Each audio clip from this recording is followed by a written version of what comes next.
మనతో పాటుగా సీతక్క, మంత్రి సీతక్క ఉన్నారు. 15 రోజుల్లోనే ఇచ్చిన మాట ప్రకారం తులసి అనే అమ్మాయికి ఇచ్చిన మాట ప్రకారం 15 రోజుల్లోనే ఒక గిరిజన తండాలో స్కూల్ని అయితే నిర్మించడం జరిగింది. అక్క ఎట్లా అనిపిస్తుంది? 15 రోజుల్లోనే ఆ స్కూల్ను నిర్మించడం జరిగింది, నిన్న మీరు ప్రారంభించడం కూడా జరిగింది. ఆ స్కూల్ విశేషాల గురించి మాట్లాడుకోవాలనుకుంటే, వాస్తవానికి గిరిజన కానీ ఆదివాసీ లంబాడ అన్ని తెగలలో గత కొంతకాలంగా చూస్తే విద్య అనేది చాలా తక్కువ ఉండి ఇప్పుడిప్పుడు అంటే ప్రత్యేక ఐటీడీఎల్ వచ్చిన తర్వాత కాంగ్రెస్ ప్రభుత్వంలో చాలా వరకు ఉద్యోగాలు ఉపాధి అవకాశాలు కల్పించి ఐటీడీఎల్ తీసుకొచ్చి ఇదంతా ఏర్పాటు చేసినప్పటికీ కొన్ని ఊర్లలో గత 10 ఇయర్స్ చాలా మరి టీఆర్ఎస్ గవర్నమెంట్లో స్కూళ్ళు కూడా రేషనలైజేషన్ పేరుతోటి తొలగించడం జరిగింది. తర్వాత కొన్ని కొత్త ఊర్లలో కూడా 10 ఇయర్స్లో ఒక్క స్కూల్ కూడా ఇవ్వలేదు.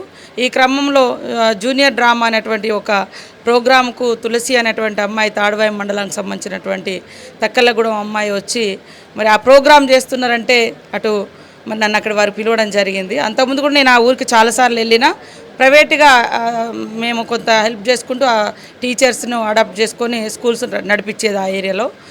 ఆ స్కూల్ కూడా ఒక అబ్బాయి మంచి సంతోష్ మన లాస్ట్ స్టూడెంటు అతను ఆ స్కూల్ను అడాప్ట్ చేసుకున్నాడు. అట్లా మేము చాలా ములుగు ఏరియాలో గత 10 సంవత్సరాలుగా అట్లా స్కూల్స్ ఇండివిజువల్గా నడిపించినటువంటి పరిస్థితి. సొంతంగా మన సేవ్ ద చైల్డ్ వాళ్ళు వచ్చారు, తర్వాత కొద్దిగా పిహెచ్సి అనే ఎన్జిఓస్ ఇట్లా వచ్చి ఇక్కడ కూడా నేను తరచుగా వెళ్ళేదాన్ని. కానీ అప్పుడు మనకు కూడా ఫండ్స్ లేక రకరకాలుగా అంటే లాస్ట్ గవర్నమెంట్ ప్రయారిటీ కూడా అడవి గ్రామాలలో స్కూల్స్ అనేది లేకుండా ఉండే.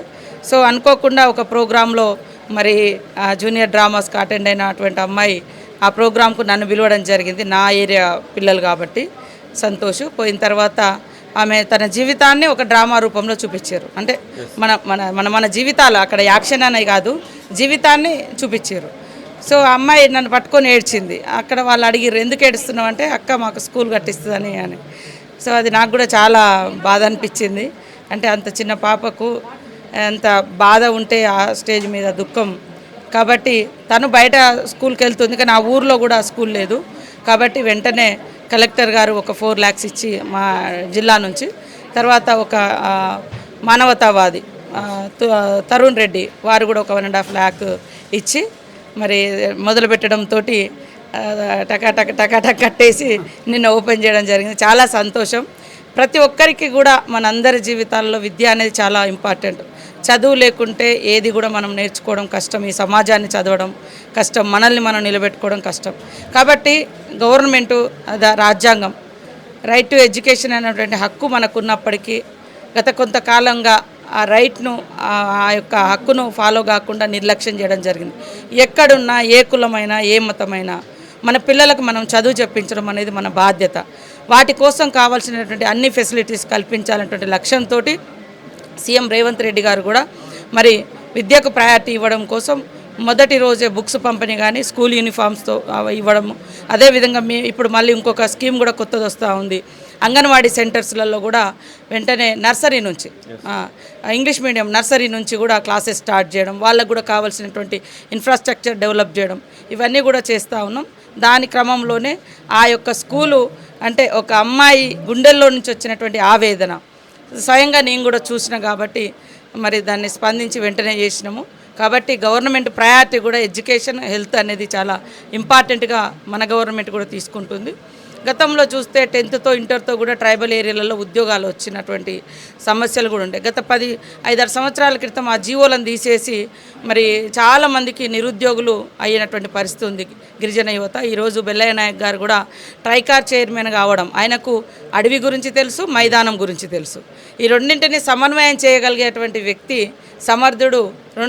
కొంత గత లాస్ట్ ఇయర్స్లో కొన్ని గొడవలు సృష్టించి కొంతమంది లబ్ధి పొందాలని చూసారు. కానీ బెల్లయ్య గారికి మాకు ఈ అన్నింటితో ఒక అనుబంధం, ఒక పూర్తి స్థాయిలో మీకు ఆ ఏరియాలతో అనుబంధం ఉంది. ఇప్పుడు ఐటీడీఏకి సంబంధించినటువంటి విషయంలో ఎలాంటి ప్రయోజనాలను అక్కడ ఉన్నటువంటి ప్రజలకు కల్పించబోతా ఉన్నారు? మీరు ఒక మంత్రిగా కొనసాగుతూ ఉన్నారు, ఎమ్మెల్యేగా ఉన్నప్పుడు అంటే ప్రతిపక్షంలో ఉన్నారు, కొన్ని రకాలైనటువంటి ఒడిదుడుకులు ఉండేది. ఇప్పుడు మంత్రిగా కొనసాగుతున్నారు, ప్రభుత్వంలో ఉన్నారు. కాబట్టి ఆదిలాబాదు, భద్రాచలము, అలాగే మీ నియోజకవర్గమైనటువంటి ములుగు అందరూ కూడా వెయిట్ చేస్తూ ఉంటారు. వారి కోసం 6 నెలల్లో చాలా చేస్తూ ఉన్నారు. ఇంకెలాంటి కార్యాచరణ రూపొందించబోతాం? వాస్తవానికి నిరంతరం మేము తపన పడుతూ ఉంటాము. ప్రజలు, పేదలు పేదరికం లేకుండా ఉండాలి, అందరూ బాగుండాలనేది.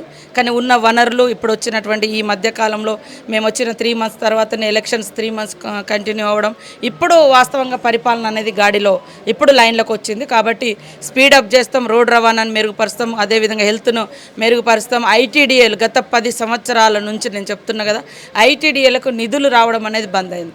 ఒకప్పుడు ఐటీడీఏ అంటేనే ట్రైబల్ అంటేనే ఐటీడీఏ అని, మనకి ఏది కావాలన్నా అక్కడికి పోతే ఉద్యోగము, ఉపాధి, అదేవిధంగా వ్యవసాయము, అన్ని రకాలుగా ఏది ఉన్నా కూడా అక్కడ నుంచి ఫండ్స్ వచ్చేది. అది బంద్ అయిపోయింది. ఇప్పుడు మనం చూస్తే అచ్చంపేట ఆ ప్రాంతంలో చూస్తే అసలు ఐటీడీఏనే లేకుండా పోయింది. ఆ విభజన తర్వాత ఐటీడీఏ శ్రీశైలంది ఆంధ్రాకు పోయింది. అక్కడ లోకల్గా చాలా ఇబ్బంది పడుతున్నారు. ఇటు సెంచులు కానీ, లంబాడస్ కానీ, ఎరుకల కమ్యూనిటీ అటు ఎక్కువ ఉంటారు. కాబట్టి వాళ్ళు కూడా చాలా ఇబ్బంది పడుతున్నారు నేను మొన్న పోయినప్పుడు. కాబట్టి వాటిని కూడా పునరుద్ధరించాలి, మంచి అధికారులను వేయాలి, మానవతా దృక్పథం ఉన్నటువంటి అధికారులతో పాటు ఫండ్స్ కూడా అలొకేషన్ చేయాలనే లక్ష్యంతో సీఎం గారు ఉన్నారు.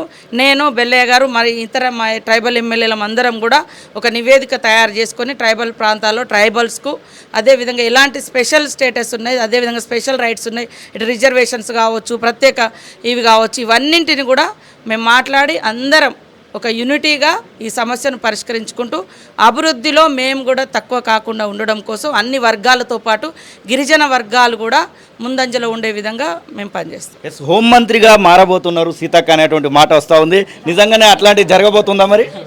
నా నోటీసులు అయితే లేదు, అది బయట నుంచి వింటున్నా. పార్టీ ఏమైనా అడిగినప్పుడు అప్పుడు జవాబు చెప్పారు. ఖచ్చితంగా మీరు స్వీకరించడానికి సిద్ధంగానే ఉన్నారా? హోంమంత్రిగా ఒకవేళ మీరు చేయాలనేటువంటి మాట వస్తే స్వీకరించడానికి సిద్ధంగానే ఉన్నారా? అది పార్టీ కార్యకర్తను కాబట్టి పార్టీ అడిగినప్పుడు పార్టీకే జవాబు చెప్పుకోవాలి, నా మనసులో ఉన్న మాట.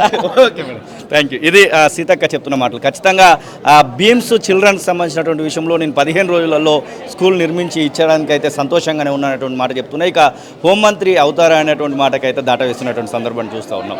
కెమెరా పర్సన్ సతీష్తో శ్రీనివాస్, తొలి వెలుగు, హైదరాబాద్. అసలైన తొలి వెలుగు. ఫాలో వాట్సాప్ @తొలి వెలుగు అఫీషియల్.